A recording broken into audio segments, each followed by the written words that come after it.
Pero ari kita diri nag-spend sa atong time together to reunite, nga magkita-kita kita. Even though Daw ka imposible. hindi pa okay ang panahon, pero nagpursige kita nga magkita para malipay ang tanan. So, bago kita mag-start sa atong short program, gina-request na ko si Pastor Rolando sa pag-pray, sa pag-bless atong program. Nadayo na na pastor. Na pastor, magunin sa forlog na sa to. Grabe kayong iso kayo ba? Isa man, uy, pare man ni, o professor ni. May! No? Nadlok sa kung sino, ano ba? Magpasa City. Okay, so let us all stand para sa atong prayer. Hindi ka mo matingala sa prayer ko, ha? Tagalog lang.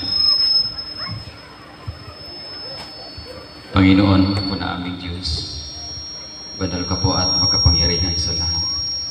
Salamat po sa iyo, Ama, ng napakarami sa patuloy na pag-iingat mo sa iyong mga lingkod.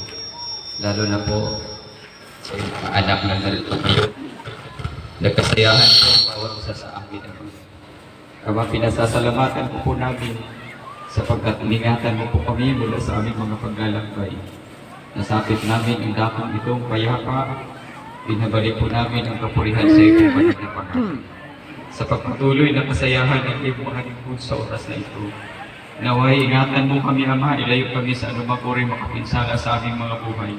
Para nang sa ganon, patuloy po namin maidaraos ang aming kasayahan sa kapurihan po ng iyong mga banal na pangalan. Ama, dinadalangin din po namin sa iyo ang aming mga classmates na wala po sa panahon ito. Nasa malayong lugar po sila, Amang Banal. Ikaw po nakakaalam sa kanilang kalagayan.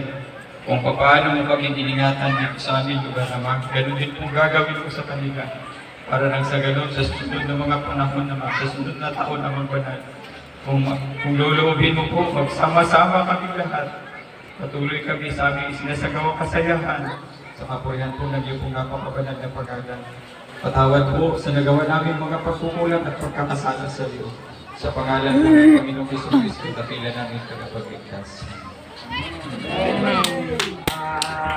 Amen! Okay, this time, mati kita sa message atong President, Mr. Joe Martin.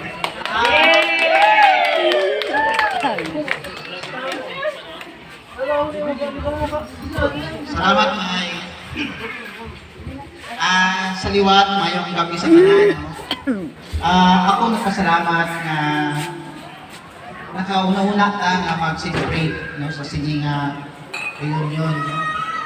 Siguro, na-create niya siya ang first reunion atong sa katabo sa atong isa sa atong classmate.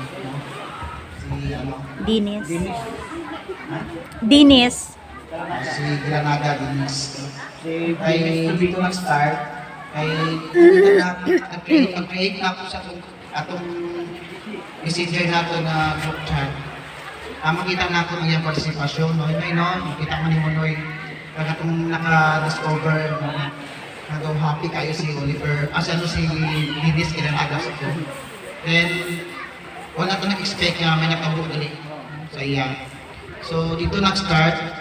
Nagtipon-tipon kita sa group chat. Hasta nga naisipan nato na mag-dilipon o mag-reunion. So, padayon ka ako sa pagpag-ampo sa ila, labi na sa kay Dinis Granada. Ilabi at kay si Jennifer Chugas. Auna ko siya. Juan naman, Emmanuel. Ano ko si Juan? July pa ito. 2 years na. 2 years na. Sila, at least, sila may demand gapon ako, na ang ilang presensya, ang ilang pagtigayo sa atong reunion, na-appeal gapon sila. Si Juan pa, si Sir Ignoro. Advisor ta. Si Sir Ignoro, ating salamatan niya po. Hindi siya matulog. Advisor Nag-ano pa ta, siya ang advisor na namatay niya. Muna na ako dahil ako sa kampo, sa ilang, ako sa na yung kagawang paglalim. Sa akong tanan, no, salamat kayo, no, kay nagtigayon din ang ato na first union sa Lunanyans. Ilabi na sa ato mga sponsors, no, na ang palayo sa pagbulig sa aton. No, ako wala mo nag-expect na patayon dito siya, no, kay labi na sa akong next my mind, no. Patayon siya, no. Sana Salamat all. kayo, Nay. Kay sa totoo lang, ako kanang hindi ko magkaroon ni Black dahil magagto diri kay simple ang isang trabaho, pa. Pero nakita ko nga namin man na sa pinakatuloy nga wala pa kita guys. 24 years. Ay ko makita tamang kumukanan. So, sa liwat, no, si Edwin, no, sa Cagayan pa rin siya. Ito mo siya. Tapos, basta ano lang, mambal ko lang, basta nga ako lang, nag-pray lang po nga, ining ating Lunanyan, family, pagpadayon gapon,